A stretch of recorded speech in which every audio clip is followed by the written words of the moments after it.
Waylon Urig asks, "Greetings, Jemima. Have you considered putting ACC on your laces?" Well, I am pleased to announce that starting right now, every pair of SR4U laces now has ACC technology.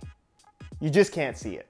What's going on, guys? Josh from SoccerReviewsForYou.com, and welcome to, I think it's episode 5 of the SR4U Q&A series. The episode doesn't really matter. This is a series where you guys ask questions and I answer them, and I pull all of those questions for this video and the next one on my Instagram, which is SR4U_Josh. It'll be linked down below in the description of this video. So if you want to participate in the next Q&A episode, I make a post, you guys ask your questions, and I pull the best questions and answer them in an upcoming video. If you want to do that, SR4U_Josh. It's linked down below. Go follow me. Also, if you guys do enjoy the SR4U Q&A series and want to see more videos, please support it with a like.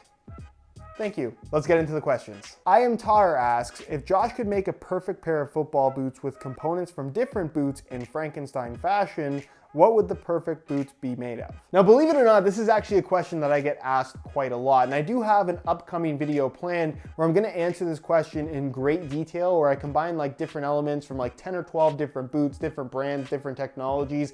It's pretty chaotic. However, for the sake of answering the question in this video, something that I've been thinking about as of late is the new Copa 19 Plus, the kangaroo leather laceless boot from the Adidas brand. It's a little bit strange looking, but I actually like them a lot more than I was expecting, which says a lot because it's laceless. And as you know, if you watch the channel, I'm not a huge fan of laceless boots typically. However, the one thing that I can't get out of my head every time I wear those is how good that boot would be if it had some kind of a rubberized Predator element, a striking element like we used to get on the Predator series. The new Predator is kind of just being sock boots that have nothing in common with what the Predator used to stand for. The kangaroo leather upper of the Copa 19 Plus, the way that boot looks, the way that it fits, the way that it feels, if you combine some rubber elements, would that not be kind of the ultimate modernized Predator? I know everyone wouldn't like it at that point still, but to me, that's something that I would love to see. Oof. I don't think there's been one of those on the channel for a while. Best C asks, if Mercurial's anatomical soleplate is so good, why isn't it in every Nike boot? Now, I've obviously spoken very positively of the anatomic soleplates that Nike has put on the previous generation Mercurials and the current generation Mercurials, and I do think it's very, very good. However, do I think it's necessary in order to achieve really good performance from a top-end boot?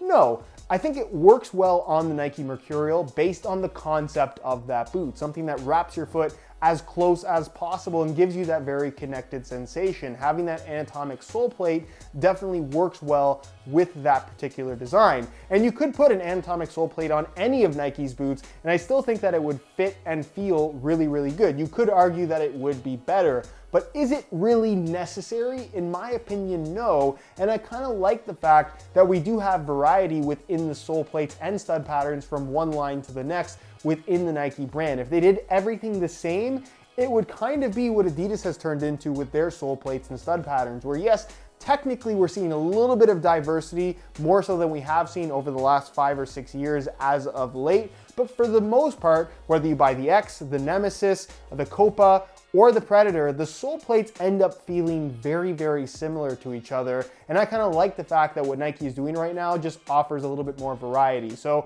while I would like to see more anatomic sole plates, I don't necessarily feel like it's necessary for them to do. The Davis Clan, hey Jebediah, do you think Nike will ever make a proper laceless boot? I honestly wouldn't be surprised if they did it sooner rather than later, but at the same time, given what Nike has said publicly in regards to laceless boots, their response to what Adidas is doing basically, if you read carefully the press release of the Nike Phantom Vision, they actually mentioned during the development process of that boot, the initial concept was for the Phantom Vision Elite to be a laceless boot. But they found when they gave the pros these laceless prototypes to test out, they pretty much all complained about not having a lacing system. They wanted a tighter fit, they wanted that adjustability that Nike found they could not achieve without just simply putting laces back into the boot, which is obviously what ended up happening with the Ghost Laces system on the Phantom Vision Elite. So in that press release, they basically said Laceless was not the best way of building the best fitting, the most comfortable, or the best performing pair of football boots. So based on that little bit of information that they have given out publicly,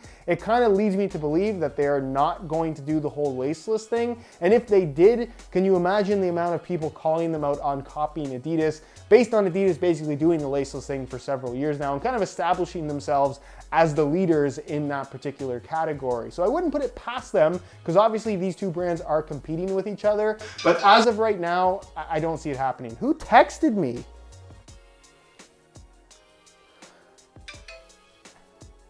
It's not important if you're wondering. Max Winkler asks, one foot is slightly bigger / longer than the other. What do you recommend in that situation? This is actually a more common situation than you might think. Most people, believe it or not, actually do have one foot that's bigger than the other. However, the difference is so small that it's not something that you really ever notice. I know myself personally, my right foot is a little bit bigger than my left, but it's a very small difference. However, for some people, the difference can be a little bit more extreme. A half size, even a full size difference I've seen before, just from working at a soccer store and kind of having so many people try on different boots.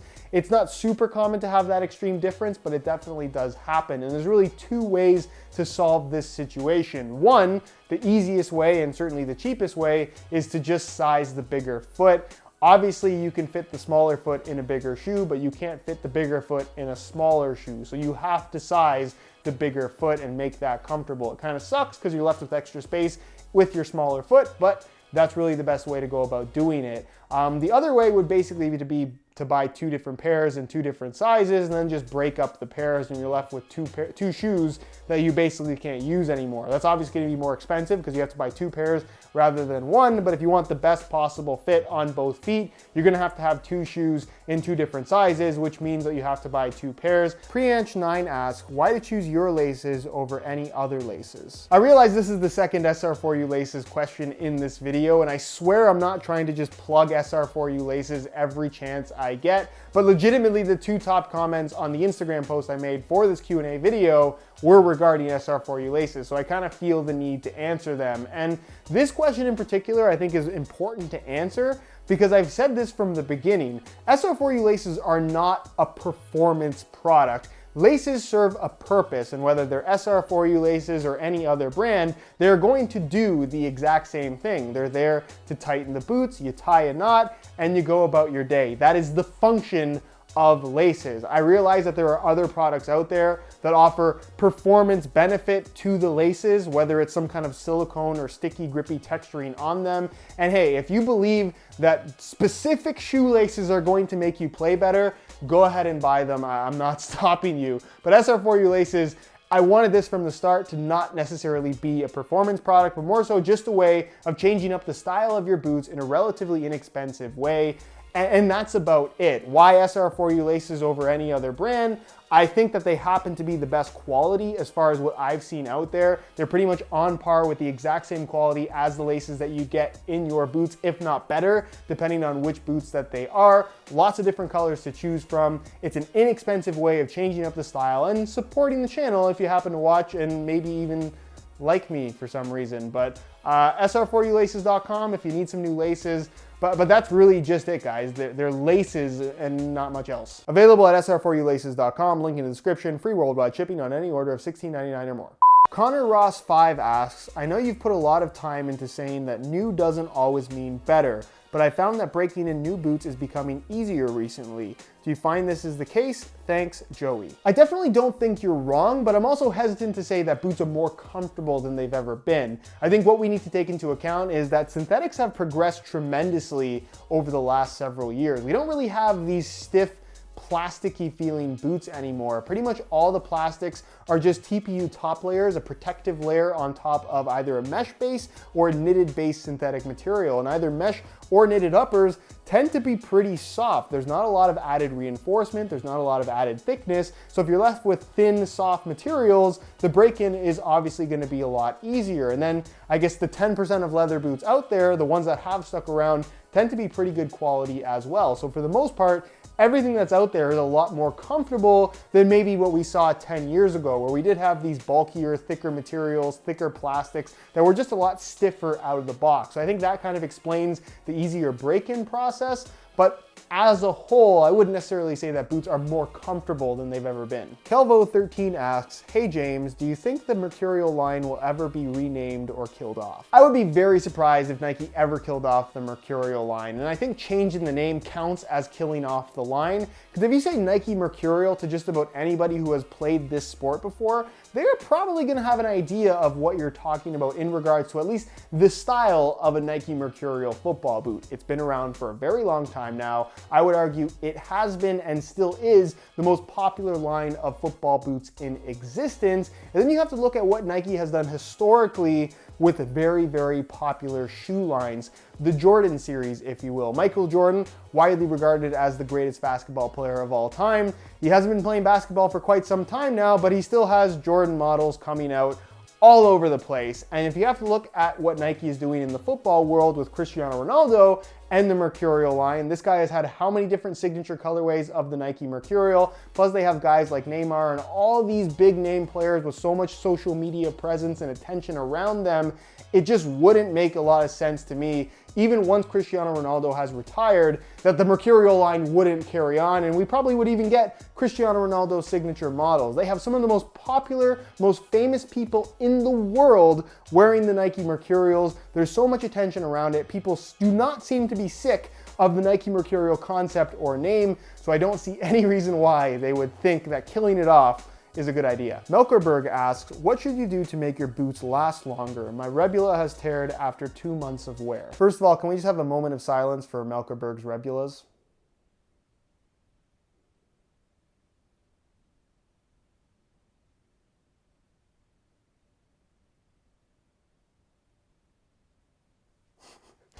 Good question, very common question as well. And typically when I answer it, a lot of people don't like my answer, but the reality of the situation is if you play a lot, let's say you play every single day, which a lot of people do, you're going to tear through boots pretty quickly, especially given that they're getting thinner and lighter as time goes on. It doesn't look like that trend is going to change. So in a way, you could say that boots are less durable than they used to be. If you want your boots to last longer, the best way to do that is to have more than one pair. Have a pair for training, have a pair for matches, and splitting up that time between multiple different pairs of boots will make them all last longer. Whereas if you have just one single pair that you're wearing every single day and beating down on them, they're gonna get beat up very quickly. And I guess the best example of how this system does actually work is when you were in grade school. If you were in grade school, you probably had a pair of shoes that you wore every day and then a pair of shoes that you had to have clean for gym class. The shoes that you wore every day took a beating. They were brand new on the first day of school, but after a week or two, they looked like they were 3 years old, whereas your gym shoes that you only wore during gym class remained pretty much brand new for the entire school year, and that's because you were wearing them a lot less frequently. The same rule applies to football boots. If you play a lot, have multiple pairs and wear them on different days, it'll make them all last longer. And that concludes yet another SR4U Q&A episode. Hopefully you enjoyed the video. If you did, be sure to support it with a like. Again, if you want to participate in the next Q&A episode by asking a question, you can go follow me on Instagram. It'll be linked down below in the description. My name is SR4U_Josh.